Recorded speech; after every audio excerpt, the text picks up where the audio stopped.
주님의 이름으로 이 자리에 기도하옵나이다. 아멘.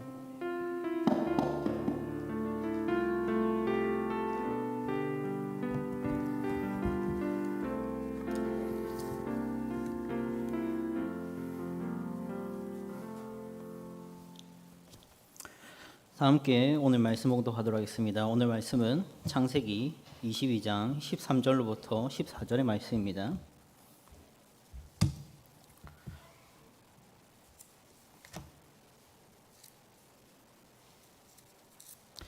창세기 22장 13절로부터 14절의 말씀입니다. 두 절이니 함께 봉독하도록 하겠습니다. 하나님의 말씀입니다. 시작. 아브라함이 눈을 들어 살펴본즉 한 순양이 뒤에 있는데 뿔이 수풀에 걸려 있는지라 아브라함이 가서 그 순양을 가져다가 아들을 대신하여 번제로 드렸더라. 아브라함이 그 땅 이름을 여호와 이레라 하였으므로 오늘날까지 사람들이 이르기를 여호와의 산에서 준비되리라 하더라. 아멘. 오늘 말씀 제목은 보여주시는 하나님입니다. 20세기 미국의 장로교 목사 제임스 몽고메리 보이스, 이름이 길죠? 제임스 몽고메리 보이스, 제시인가 봅니다. 네, 임스 몽고메리 보이스입니다. 이렇게 말했다 합니다. 하나님의 말씀은 복음 전도에 충분하다. 사실 성경이야말로 복음 전도에 효과적인 유일한 도구다. 이런 강조는 부정적으로 표현하자면 이렇게 되겠습니다. 하나님 말씀 말고 다른 것들은 복음 전도에 불필요하다 입니다. 아마 제임스 몽고메리 보이스가 1900년도에 미국에서 사역을 하면서 대인대가 많은 것 같습니다.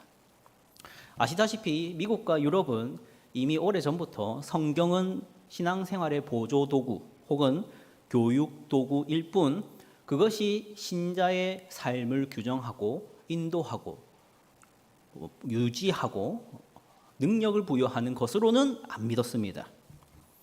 그게 20세기였죠. 21세기는 얼마나 심하겠습니까? 복음을 전하는 것, 그러니까 누군가를 구원 얻게 하는 일을 하는 데 있어서 성경 말고 다른 요소들을 계속 사용하면서 성경을 등한히 여기는 교회들에 대한 비판입니다. 실제로 지금도 여러 현대적인 그런 현대주의 교회들에서는 성경을 배우는 것보다 어떤 음악과 유흥들과 어떤 콘서트 같은 곳으로 예배당을 채워놨습니다. 그래서 교회에서 교향곡을 부른다거나 연주한다거나 아니면은 연극을 여는 것으로 예배를 대체하는 교회들도 있습니다. 그래서 이런 몽고메리의 이런 비판은 그때 당시에만 있었던 게 아니라 이제는 많은 목사님들, 그러니까 특별히 우리 합신교단처럼 이런 건전한 교단들의 목사님이라면 다 이런 성경을 등한히 여기지 말자. 성경이 제일 중요한 신앙의 근거다. 그래서 성경이면 충분하다. 이런 식으로 비판하고 이런 어떤 도전을 하기도 합니다. 자, 그런데 이 말이 틀린 말은 아닙니다. 성경이면 충분하다. 성경이면 다 된다. 성경 외에 다른 것을 사용할 생각하지 마라. 다른 것보다 우리 하나님의 말씀이 우리가 구원받는 데 유일한 수단이니까. 이런 말들이 맞는 말입니다. 그런데 이제 이런 맞는 말이 우리가 주의해야 될 게 있는데요. 그것이 무엇이냐면 성경은 충분하지만 성경을 읽는 우리가 충분하지가 않습니다. 이걸 좀 생각해 볼 필요가 있습니다. 여러분도 잘 아시다시피 현대 사회는 갈수록 문해력이 떨어진다고 합니다. 문해력 뭡니까? 문장을 읽고 해석하고 이해하고 뿐만 아니라 그걸 내 삶에 적용하고 그걸 해결하고 하는 능력에 대한 얘기가 문해력이라 합니다. 문해력이 왜 갈수록 떨어질까요? 스마트폰과 멀티미디어 때문에 우리 아이들은 매번 뭘 많이 봅니까? 글보다는 영상 혹은 만화입니다. 우리 이곳에 앉아 계신 분들 80% 이상은 누군가에게 연락을 하려면 뭘 쓰는 삶을 사셨습니까? 젊을 때 편지입니다. 그렇죠? 남자친구가 군대 가면 전화를 할 수 없으니까 뭘 했습니까? 편지. 뭔가 지금 반응이 좀 써본 적 없는 것 같은데, 예, 우리 군대 가신 어른분들도 반응이 없는 거 보니까 많이 슬픈 현실을 겪었나 봅니다. 예. 글을 많이 썼던 세대입니다. 그런데 지금 세대는 글보다는 영상, 통화 이게 답니다. 그래서 글을 쓰지도 않고 글을 읽지도 않습니다. 자, 그런데 우리 하나님의 말씀은 뭘로 주어졌죠? 영화가 아니라 글로 주어졌습니다. 그래서 우리는 이 예배당에 들어올 때 어떤 멀티미디어 기기를 들고 들어오지 않고 성경책을 들고 옵니다. 이 책으로 예배가 진행됩니다. 책으로 하나님의 말씀을 듣습니다. 그래서 성경은 충분하지만 이걸 읽어야 되는 우리는 너무나도 부족한 능력들을 가지고 있습니다. 그래서 우리 하나님의 말씀이면 충분하다라는 얘기를 하기 전에 우리가 주의해야 되는 것은 우리가 성경을 그럼 어떻게 읽어야 되는가? 어떻게 읽는 것이 올바른 것인가? 어떻게 읽는 것이 잘못된 것인가 하는 공부가 필요합니다. 그냥 불신자의 손에다가 성경책을 딱 쥐어주는 것으로 충분하다가 아니죠. 이걸 어떻게 읽어야 되는지, 왜 읽어야 되는지, 무엇을 볼 수 있어야 되는지, 뭐에 초점을 맞춰야 되는 것인지를 가르쳐줘야 교회를 다닌 적 없는 사람이 성경을 읽고 복음을 발견할 수 있는 것입니다. 이것은 교회를 다닌 적 없는 분들에게만 적용되는 게 아니죠. 우리도 마찬가지입니다. 우리가 더 깊은 신앙, 우리 하나님에 대해서 더 많이 알기 위해서는 성경을 읽을 때 공부하듯이 읽어야 됩니다. 그렇지 않으면 이렇게 수준이 쌓여가지가 않는 것이죠. 제가 이 서론에서 공부하듯이 읽자라는 것을 왜 강조하느냐? 오늘 설교가 공부하듯이 진행될 것이기 때문입니다.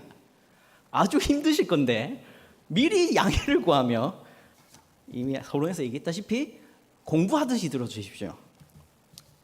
창세기 22장은 어떤 장이냐면 여러분도 잘 아시는 장입니다. 하나님이 아브라함을 시험하는 장인데 뭘 시험하냐면 네 사랑하는 독자 아들 이삭을 바쳐라 라는 명령으로 시험을 하십니다. 그게 22장입니다. 그래서 아브라함이 어떻게 합니까? 아들아 짐 싸라 해서 아들을 번제로물로 드릴 목제를 아들 손에 쥐어주고 길을 나섭니다. 그리고 어디로 가서 제사를 드리려 하냐면 모리아 땅의 한 산입니다. 그리고 거기에 가서 이삭을 묶고 눕혀서 이제 칼을 들러서 찌르려 하는 순간에 무슨 일이 벌어집니까? 12절이죠. 천사가 나타나셔서 이 표현으로는 사자가 나타나서 멈춰라 하면서 그 명령을 중단시킵니다. 그리고 어떤 일이 있죠? 눈을 들어 봤더니 수풀에 뭐가 걸려 있습니까? 순양이 걸려 있는 것을 보고 이삭 나와 하고 누구를 죽였다? 순양을 죽여서 번제물로 드렸다. 이게 22장입니다. 우리 너무나도 잘 아는 본문입니다. 그런데 이 본문은 보통 우리가 어떻게 읽냐면 아브라함은 어떻게 이걸 순종할 수 있었지? 아브라함은 어떻게 이걸 믿음으로 이겨낼 수 있었지? 아브라함은 어떻게 이러한 명령을 들으면서 의문을 가지지 않을까? 아브라함은 어떻게 반문을 한 번 안 하지? 왜 이렇게 묵묵히 반발 없이 이삭을 바칠 생각을 할 수 있을까? 나는 안 그런데로 읽어옵니다. 안 그렇습니까? 그리고 이 본문으로 도전을 많이 주죠. 여러분도 아브라함처럼 믿고 아브라함처럼 순종하는 사람이 되십시오 라는 적용입니다. 자, 그런데 오늘 우리는 그거보다 더 위대한 것을 보고자 합니다. 아브라함이라는 위대한 인물의 위대한 순종이 아니라 더 위대한 일에 대한 모습을 볼 것입니다. 이 12절을 다시 보십시오. 뭐가 나오죠? 아브라함이 순종을 하려고 찌르려 할 때 사자가 나타나 막습니다. 그리고 아브라함의 순종을 멈추게 합니다. 자, 이 표현이 중요합니다. 아브라함의 순종을 멈추게 합니다. 그렇죠? 지금 아브라함은 이삭을 찌르는 것을 성공해야 합니다. 안 그렇습니까? 하나님의 첫 번째 명령이 무엇이었습니까? 명령의 내용을 정확하게 무엇이었습니까? 한번 다시 살펴봅시다. 22장 2절을 보십시오. 22장 2절입니다. 재물은 뭡니까? 22장 2절에서 발견하듯이 같이 읽어보겠습니다. 시작. 여호와께서 이르시되 네 아들 내 사랑하는 독자 이삭을 데리고 모리아 땅으로 가서 내가 내게 일러준 한 산 거기서 그를 번제로 드리라. 여기서 재물은 뭐가 돼야 됩니까? 내 사랑하는 독자 이삭이어야 합니다. 재물은 그래야 됩니다. 지역은 어디입니까?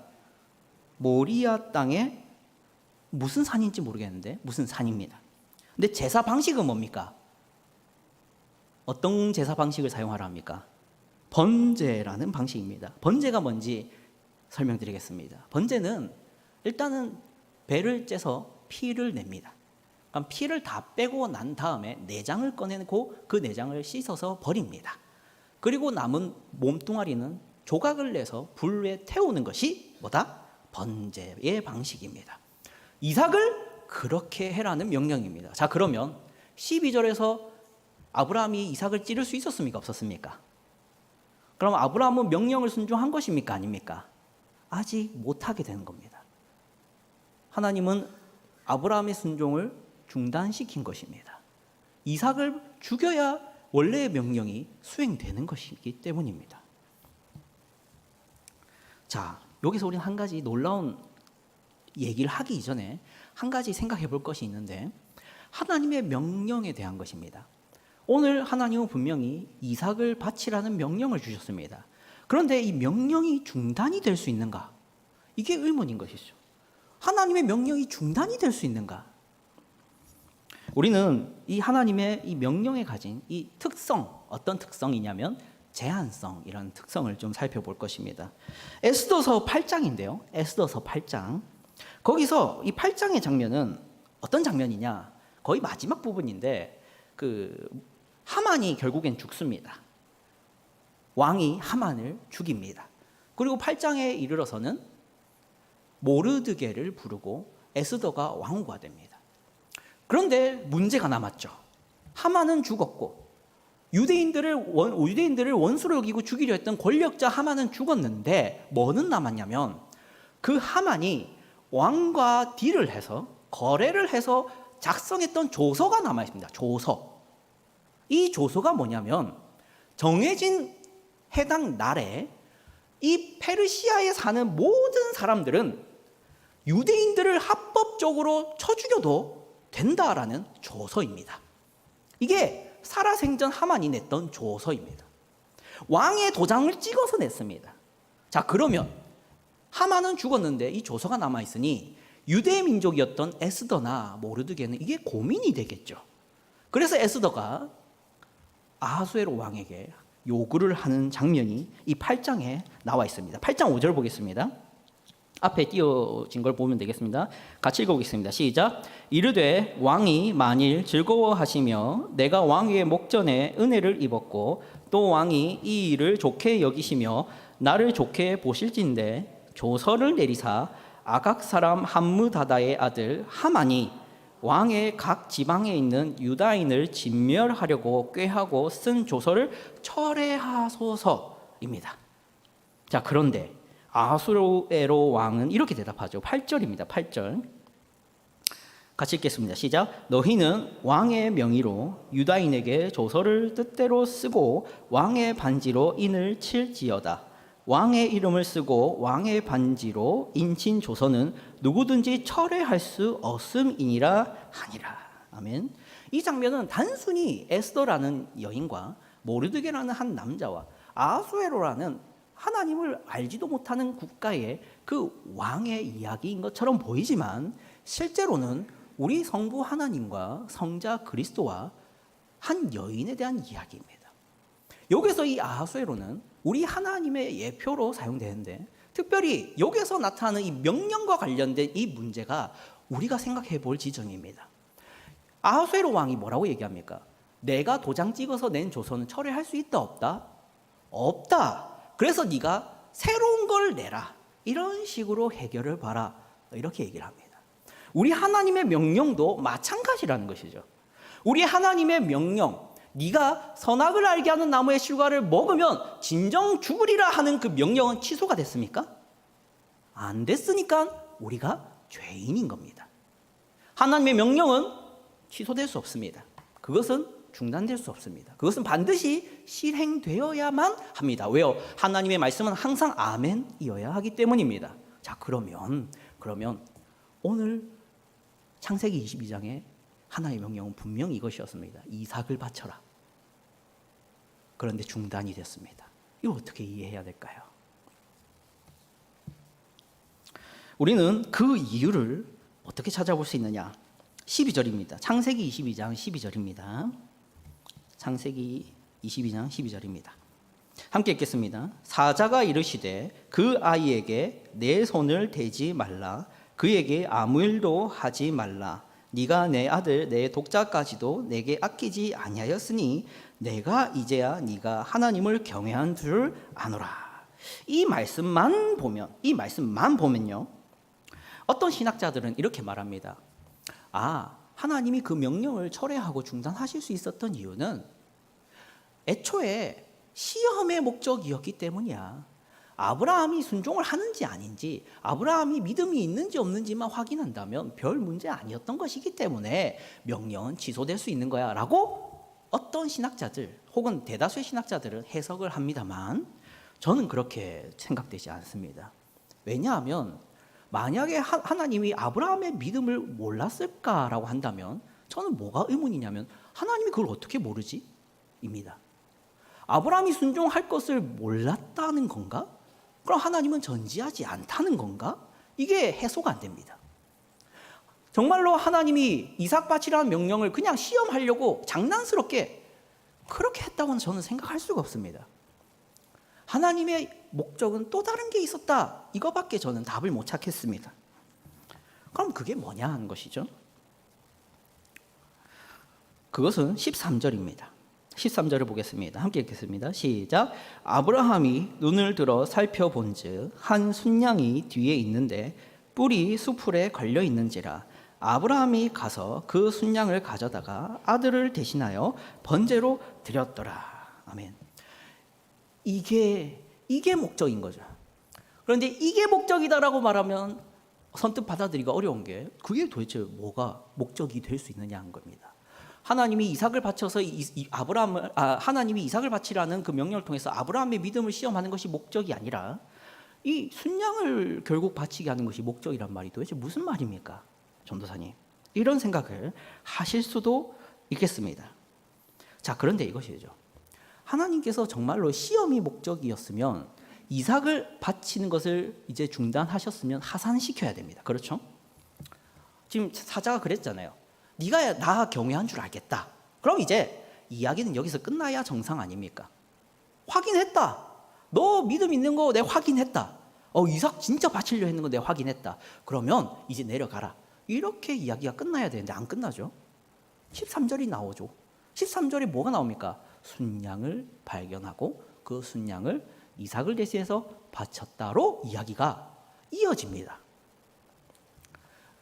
우리는 하나님의 궁극적인 목적을 볼 줄 알아야 됩니다. 성경을 읽으면서 우리는 하나님의 표면적인 어떤 운행과 표면적인 다스림과 이 이면에 있는 궁극적인 그 다스림을 구분을 잘 못하고 성경을 읽을 가능성이 많습니다. 오늘 아브라함을 통해서 하나님의 목적은 단순히 아브라함의 시험이 아니라 결국 순양을 바치는 자리까지입니다. 이삭을 바치게 되는 것이 아니라 순양을 대신해서 바치는 것으로 하나님의 명령이 만족되는 것이 하나님이 보여주고자 하는 궁극적인 목적입니다. 이것을 바로 우리는 예수님께 들고 갈 수 있지만 조금은 자제력을 가지고 좀 더 생각해 볼 것이 있습니다. 그것이 뭐냐면 이런 것입니다. 우리가 성경을 읽을 때 보통 어떤 인물이 순종을 잘하느냐 못하느냐를 통해서 그럼 나는 여기에 비추어 봤을 때 순종을 잘할까 못할까를 보는 것에 주된 관심을 가지고 성경을 읽을 때가 많습니다. 오늘 창세기 22장을 읽을 때도 그렇게 읽을 수 있습니다. 아브라함이 순종을 이렇게 잘했네? 그럼 나도 순종을 잘해야 될 텐데. 이런 목적을 두고 성경을 읽는 것이죠. 하지만 하나님께서 진정으로 이 책을 기록한 궁극적인 이유는요, 물론 그것도 있지만 하나님을 보여주기 위해서입니다. 순종 잘하냐 못하냐의 한 인간 상들을, 한 인간 예들을 보여주고자 하는 게 성경의 주된 목적이 아니라, 그래서 하나님이 뭔가를 하신다를 보여주는 게 궁극적인 목적이라고요. 우리가 성경을 읽을 때는 거기에 초점을 맞춰야 됩니다. 우리는 자꾸만 우리 평소에 내가 평소에 순종하지 못했잖아, 내가 더 기도하지 못했잖아, 내가 더 선을 행하지 못했잖아, 내가 더 순종하며 살지 못했잖아, 신자답지 못했잖아, 이런 죄책감이 있어서인지 모르겠는데 성경을 볼 때마다 나는 어떻게 저렇게 하지? 나는 어떻게 아브라함처럼 하지? 야곱처럼 하지? 이삭처럼 하지? 다윗처럼 하지? 이것을 보는데 이런 성급합니다. 하지만 우리 하나님이 정말로 우리에게 보여주고자 쓰신 이 책은 하나님 자신입니다. 하나님은 성경책을 통해서 하나님 자신을 보여주고 싶어 하십니다. 오늘 아브라함에게 마찬가지로 그렇게 하시는 것이죠. 자, 그러면 제가 이렇게 말하고 제가 이렇게 주장할 수 있는 근거가 있어야겠죠. 근거가 뭐냐? 14절입니다. 이게 진짜 본론이죠. 14절입니다. 함께 읽겠습니다. 시작. 아브라함이 그 땅 이름을 여호와 이레라 하였으므로 오늘날까지 사람들이 이르기를 여호와의 산에서 준비되리라 하더라. 아멘. 이거 다들 아시는 본문입니다. 여호와 이레라는 이름 때문에 그런 것 같습니다. 아브라함이 이 일을 겪은 후에 이곳의 이름을 뭐라고 짓습니까? 여호와 이레라는 지명을 붙입니다. 개역개정 성경에서는 여호와의 산에서 준비되리라 라고 뒤에서 얘기를 하니까 여호와 이레란 준비하시는 여호와로 이해하고는 하는데요, 물론 그렇게 해석할 수도 있습니다만, 자, 이제 제가 서론에서 경고드린다시피 공부를 좀 해야겠습니다. 앞에 좀 봐주십시오. 이거는 제가 직역한 건데요, 제가 직역한 본문은 이렇습니다. 같이 읽어보겠습니다. 시작. 아브라함이 그곳 이름을 여호와 이레라고 불렀으니 오늘날까지도 사람들은 여호와의 산에서 그가 보이시리라고 말한다. 뭔가 다르죠? 제가 번역한 것과 개역개정이 번역한 게 다르죠? 뭐가 다릅니까? 준비가 아니라 보이신다는 겁니다. 어떻게 그렇게 할 수 있냐? 어떻게 이렇게 다를 수 있냐? 자, 원어를 좀 보겠습니다. 원어를 띄워주십시오. 네. 이것 때문에 당부드렸습니다. 이레라고 번역된 이 단어가 저렇게 생겼습니다. 그런데 동사 라아가 기본형입니다. 라아라는 동사에서 이레가 나옵니다. 뭔가 비슷하게 생겼죠? 라아를 보십시오. 라아의 뜻이 뭡니까? 보다입니다. 영어로 SEEC입니다. 이게 라아입니다. 여기에 사용된 동사가 라아입니다. 여호와 이레가 라아에서 나온 겁니다. 그래서 여호와의 산에서 준비하시리라라고 번역하는 게 맞지 않고요, 더 정확하게 직역을 하자면 여호와의 산에서 그가 어떻게 하시리라? 보이시리라가 이 본문의 원래 의미입니다. 오해가 많았죠? 자, 그러면 여기서 이제 중요한 사실입니다. 아브라함이 이름을 붙인 거잖아요. 그렇죠? 그 아브라함이 도대체 뭘 보고 여호와를 보았다는 겁니까? 그렇죠? 아브라함이 뭔가를 봤으니까 여호와를 내가 봤다 라는 얘기를 하는 것이겠죠. 자, 기호 3개가 있습니다. 번호 3개가 있습니다. 맞춰보십시오. 1번 여호와의 사자, 2번 이삭, 3번 순양. 뭐겠습니까? 예? 사자, 이삭? 3번이죠. 뭘 보고 여호와를 봤다고요? 순양을 보니 여호와를 내가 봤다라는 얘기를 아브라함이 한다는 겁니다. 이렇게 해석할 수 있는 근거가 뭐냐? 우리는 이 본문에서 아브라함이 뭔가를 봤다라고 강조되는 본문을 찾아볼 수 있습니다. 그게 뭐냐면 13절입니다. 13절 다시 보십시오. 자꾸 왔다 갔다 해서 죄송합니다. 13절입니다. 같이 읽어보겠습니다. 시작. 아브라함이 눈을 들어 살펴본즉 한 순양이 뒤에 있는데 뿔이 수풀에 걸려 있는지라 아브라함이 가서 그 순양을 가져다가 아들을 대신하여 번제로 드렸더라. 요게 아브라함이 눈을 들어 살펴본즉, 그 살펴본즉이 라아입니다. 같은 라아입니다. 그러니까 아브라함이 뭔가 살펴보는, 직접 뭔가 열심히 찾아본 대상은 순양밖에 없습니다. 그리고 여호와 이레가 나오는 것이죠. 자, 여러분, 이거 요즘 애들이 하는 그런 건데 안 해야겠습니다. 이해 못할 것 같아서. 그 어그로라는 게 있는데 이게 뭐냐면 뭔가 주의 집중시키려고 이렇게 노력하는 것입니다. 그래서 제가 이렇게 앞에서 춤을 막 추는 이유가 뭘까요? 춤 자랑하려고요? 집중하라고. 제가 청구중 설교 가면서 매주 춤을 췄습니다.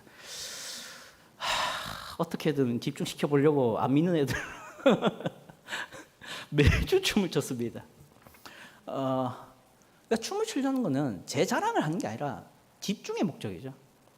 하나님께서 아브라함을 불러다가 모리아 산까지 가게 해서 이삭을 바치는 장면을 연출하시고 결국에는 멈춰라 하시고 수풀에 순양이 걸려 있는 걸 보여주신 이유가 그 어그로입니다.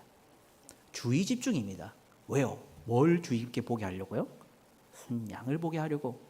그게 하나님의 주된 궁극적인 목적이었습니다. 우리가 성경에서 이것에 집중을 해야 한다는 것이죠.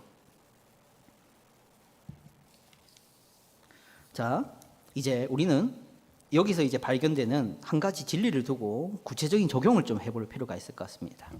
여기서 우리가 발견할 수 있는 진리는 이것입니다. 하나님과 평생을 동행해 온 아브라함의 일생 동안 내가 여호와를 봤다라고 확신하는 그 순간은 이 여호와 이레라고 이름 붙인 이 장소밖에 없습니다. 안 그렇습니까? 아브라함이 내가 여호와를 봤다 라고 말했던 적은 그 어디도 없습니다. 여기밖에 없습니다. 자, 생각해보죠. 아브라함이 정말 위대한 일을 겪었는데도 여호와 이레라고 말하지 않았던 장소가 대표적으로 뭐가 있냐면 이집트의 기근 때문에 내려갔다가 바로 왕이 굴복을 하죠. 그때 아브라함은 여호와 이레라는 단어를 썼습니까? 안 썼습니다. 또 롯이 납치가 되죠. 세계의 대전쟁이 일어납니다. 여러 국가들이 전쟁을 합니다. 거기에 아브라함이 뛰어들어서 전쟁에 승리하고 롯을 구출해 오죠. 거기서도 우리 아브라함은 여호와 이레라는 말을 안 합니다. 또 롯과 결별한 뒤에 아브라함은 재산이 불어납니다. 그때도 아브라함은 여호와 이레라는 말을 안 합니다. 또 하나님의 진노로 인해서 소돔과 고모라가 멸망했을 때 그것을 보면서도 여호와 이레라고 말을 안 합니다. 마지막으로 하나만 더 얘기하죠. 아브라함의 100세 때 누굴 낳죠? 그때도 거기를 여호와 이레라고 말했습니까? 안 했습니다. 여호와 이레는 어디서만 썼다고요? 모리아 산에 수풀에 걸린 순양을 보고 아들이 죽어야 되는 때에 양이 대신 죽는 그 순간에 여호와 이레라고 했다는 겁니다. 사랑하는 성도 여러분, 우리가 생각해 볼 것은 이것이죠. 우리가 하나님을 보고 싶고 우리 여호와를 만나고 싶고 우리 하나님과 가까이 하고 싶은 것은 우리 모두의 바람 아닙니까? 저만 바라는 거 아니지 않습니까? 그러면 모리아 산 순양, 인간을 대신해서 죽는 그 어떤 존재에게 집중하시라는 겁니다. 그게 누굽니까? 예수 그리스도시죠. 우리 예수님이 이렇게 말씀하십니다. 요한복음 14장 6절부터 9절입니다. 함께 읽겠습니다. 시작. 예수께서 이르시되 내가 곧 길이요 진리요 생명이니 나로 말미암지 않고는 아버지께로 올 자가 없느니라. 너희가 나를 알았더라면 내 아버지도 알았으리로다. 이제부터는 너희가 그를 알았고 또 보았느니라. 빌립이 이르되 주여 아버지를 우리에게 보여주옵소서 그리하면 족하겠나이다. 예수께서 이르시되 빌립아 내가 이렇게 오래 너희와 함께 있으되 네가 나를 알지 못하느냐. 나를 본 자는 아버지를 보았거늘 어찌하여 아버지를 보이라 하느냐. 아멘. 사랑하는 성도 여러분, 아브라함은 사실 그림자를 본 겁니다. 모리아 산이 실제로 예루살렘 성전이 지어지는 장소고 그 모리아의 그 산은 예수 그리스도께서 십자가에 달려야 되는 그 골고다 언덕이 맞다라는 추측들을 많이 합니다. 또한 그 모리아 산에서 아들 이삭이 죽어야 될 때 순양이 대신 죽은 것도 맞습니다. 또한 그 순양은 제물에 적합한 짐승이기도 합니다. 그러나 그게 예수의 실체는 아닙니다. 그런데 아브라함은 그걸 봐서도, 그것을 보고서도 내가 여호와를 보았다 했습니다. 그런데 예수님을 보면서도 하나님을 못 보는 것은 얼마나 슬픈 일일까요? 우리는 예수님이 태어나기 전의 시대에 살고 있지 않습니다. 우리는 우리 예수님에 대해 기록된 성경이 있습니다. 우리는 성경을 펼치면 우리 예수님을 볼 수 있고 알 수 있습니다. 그런데 예수님을 보면서도 하나님을 보지 못한다는 것은 얼마나 절망스러운 일이겠습니까? 저는 여러분이 성경을 통해서 뭘 봤으면 좋겠느냐? 우리 하나님이 보여주고 싶은 그거를 봤으면 좋겠습니다.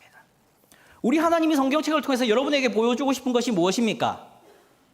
순종 잘해라가 아닙니다. 죄 짓지 마라. 그것도 궁극적인 목적은 아닙니다. 하나님의 궁극적인 목적은 무엇입니까?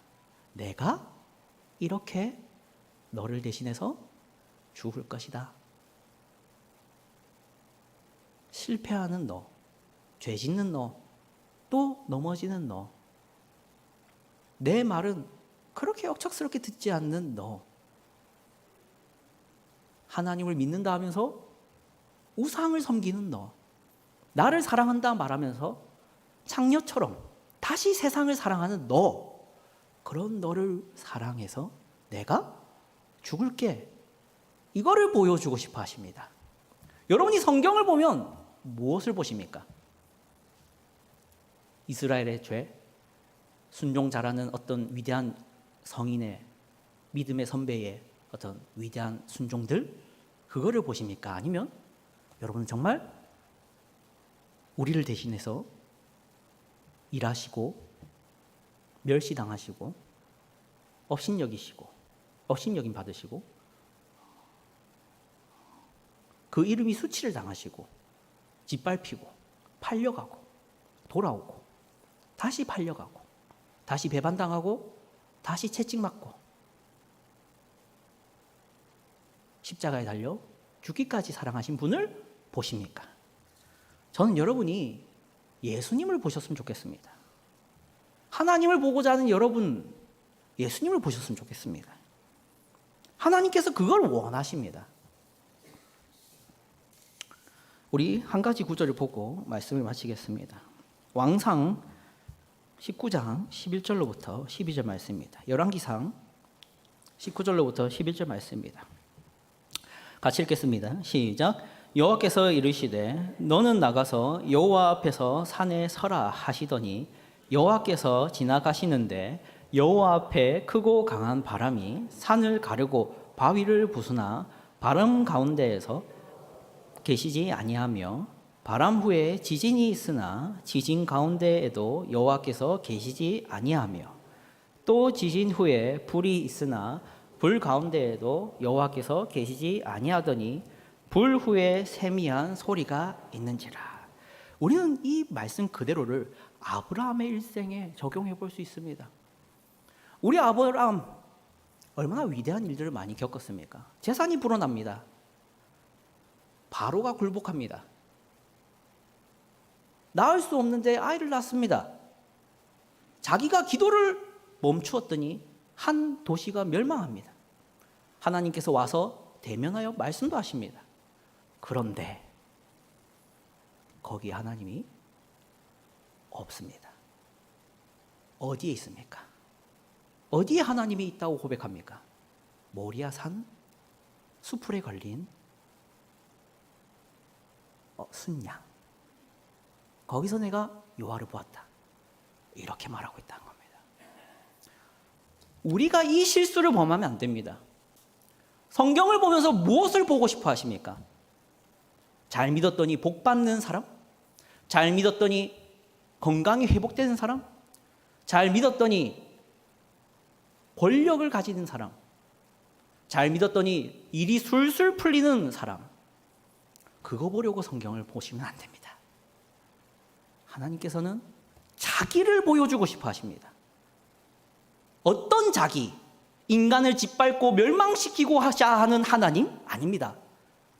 죄인들을 대신해 수풀에 걸린 순양처럼 끌려가는 하나님을 보여주고 싶어 하십니다.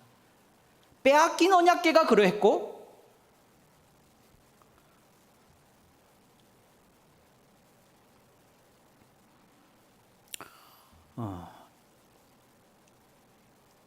실제 우리 주님이 그러했습니다.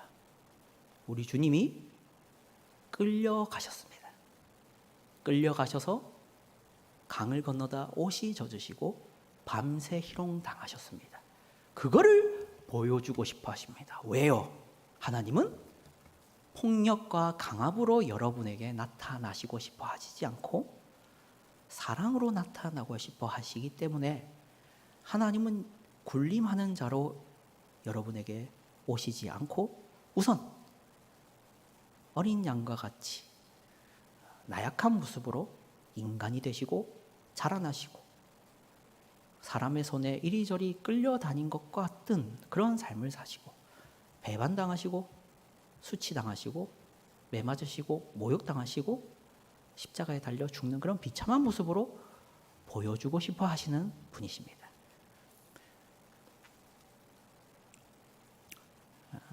사랑은 여기 있으니 우리가 하나님을 사랑한 것이 아니요 하나님께서 우리를 사랑하사 자기 아들을 화목제물로 주셨습니다. 우리가 아직 죄인 되었을 때 그리스도께서 우리를 위하여 죽으심으로 하나님께서 우리에 대한 자기의 사랑을 확증하셨느니라. 이러한 말씀들이 우리의 생각을 회복하면 좋겠습니다. 하나님이 보여주고 싶은 하나님은